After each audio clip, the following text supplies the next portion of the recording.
Hello viewers, আজকে আমরা নিয়ে এসেছি খাসির কলিজা আর ফ্যাপসা দিয়ে আলুর একটি মজাদার তরকারির রেসিপি।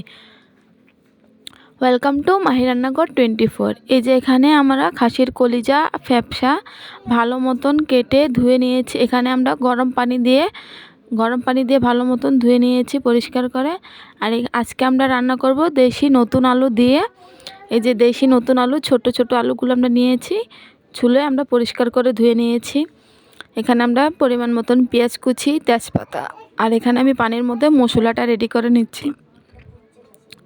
আমি 1 চামচের মতন নিয়েছি মরিচের গুঁড়া, 1 চামচ হলুদের গুঁড়া, 1 চামচ ধনিয়ার গুঁড়া। আর এখানে আমি ব্লেন্ড করেছিলাম আদা রসুন পেঁয়াজ একসাথে, ওইখান থেকে আমি 2 চামচ নিয়ে নিয়েছি। আপনারা যদি আদা রসুন পেঁয়াজ একসাথে ব্লেন্ড করেন তাহলে তিনোটা যাতে একই রকম থাকে, যাতে মানে যেটাই নেবেন দুইটা করে নেবেন, তাহলে আর কোনো সমস্যা হবে না। পরিমাণ মতন নেবেন, তাহলে কোনোটা বেশি কম হবে না। এই যে আমি মশলাটা ভালো মতন কিছুক্ষণ এভাবে নাড়াচাড়া মিক্স করে রেখে দিয়েছি। এই যে আমার রান্না করার জন্য আমি সব কিছু রেডি। এই যে আমার সব কিছু রেডি করা হয়ে গেছে। এভাবে কিন্তু রান্না করে রুটির সাথে ভাতের সাথে খেতে কিন্তু ভীষণ মজা হয়। এই যে আবার আমি তেল দিয়ে দিচ্ছি। আমি আজকে রান্না করব সয়াবিন তেল দিয়ে। আমি এখানে পরিমাণ মতন তেল দিয়ে দিচ্ছি। রান্নার ক্ষেত্রে একটু তেলটা কম দিলে ভালো হয়, তেল অতিরিক্ত খেলে আবার পেটে গ্যাস হয়। আমি কমই দিয়েছি তেল। এই যে তেলের মধ্যে আবার আমি পেঁয়াজ কুচি আর তেজপাতাটা দিয়ে ভালো মতন একটু পেঁয়াজটা ভেজে নেব। এভাবে পেঁয়াজটা কিন্তু ভালো মতন একটু ভেজে রান্না করলে খেতে কিন্তু ভালো, একটা কালারটাও দেখতে অনেকটা সুন্দর আসে। এই যে পেঁয়াজের কাঁচা ভাবটা একদমই নেই। এবার আমি মশলাটা দিয়ে দিচ্ছি, দিয়ে এবার ভালো মতন কষিয়ে নিব। এই যে আমি ভালো মতন নাড়াচাড়া করে নিচ্ছি। এই যে আমি ভালো মতন একদম কষিয়ে নিচ্ছি।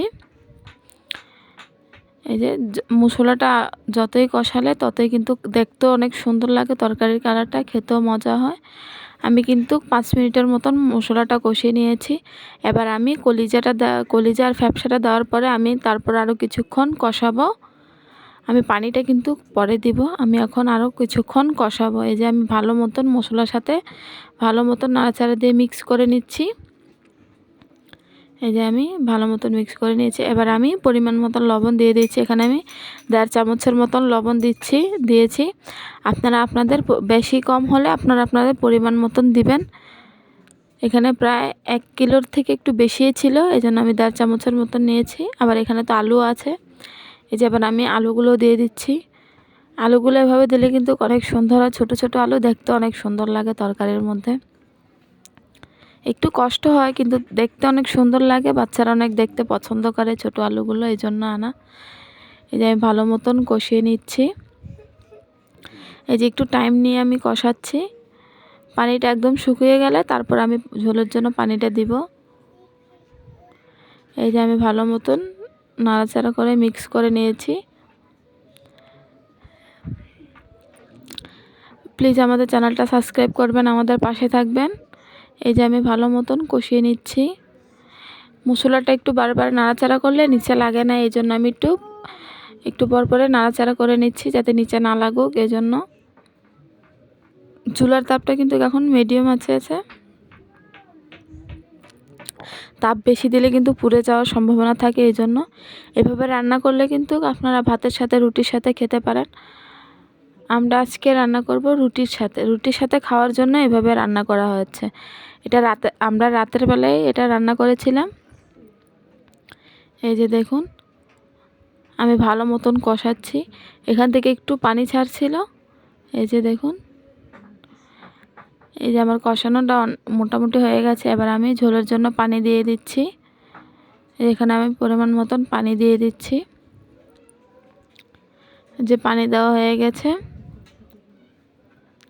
এবার ভালো মতন মিক্স করে নিব। আমি এখানে কিন্তু গরম পানি দিয়েছিলাম, একটু শর্টকাটের জন্য আমি গরম পানি ছিল এই জন্য দিয়ে দিয়েছি।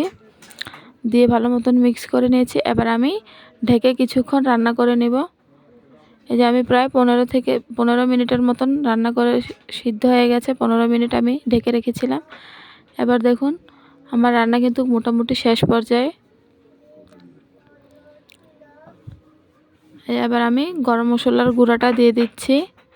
এখানে আমি এলাচি দারচিনি লবঙ্গ এলাচি সব কিছু একসাথে টেলে একটু জিরার সাথে টেলে ব্লেন্ড করে নিয়েছি গুঁড়া করে। ওটার থেকে আমি তরকারির মধ্যে দিয়ে অনেক ভালো হয় খেতে। এই যে দেখুন আমার রান্না একদমই শেষ।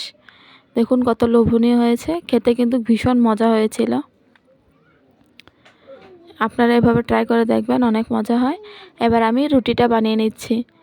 এখানে আমি 1 কিলো আটা নিয়ে নিয়েছি। আমি এখানে প্যাকেট আটা নিয়েছি, পাবন আটাটা নিয়েছি।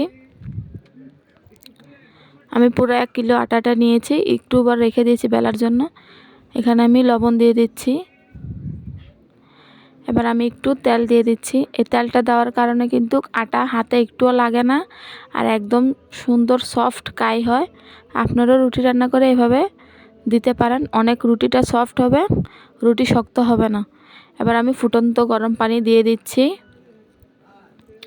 এই যে আমি ফুটন্ত গরম পানি দিয়ে আবার ভালো মতন দিয়ে আমি 2 মিনিটের মতন রেখেছিলাম, তারপরে হাত দিয়ে ভালো মতন মেখে নিচ্ছি। এই যে আমি হাত দিয়ে ভালো মতন মেখে আটাটা মথে নিচ্ছি। এই যে দেখুন আমার আটা কিন্তু মথা হয়ে গেছে। এবার আমরা সবগুলো আটা লিচি করে নিচ্ছি। এই যে সবগুলো আটা আমরা লিচি করে নিচ্ছি। এই যে আমরা লিচি করা শেষ। এবার আমরা আটার গোলাটা করে নিয়েছি। এবার আমরা বেলে নিব। এই যে এখানে শুকনো আটা দিয়ে, এই যে শুকনো আটাটা দিয়ে এবার বেলে নিচ্ছে।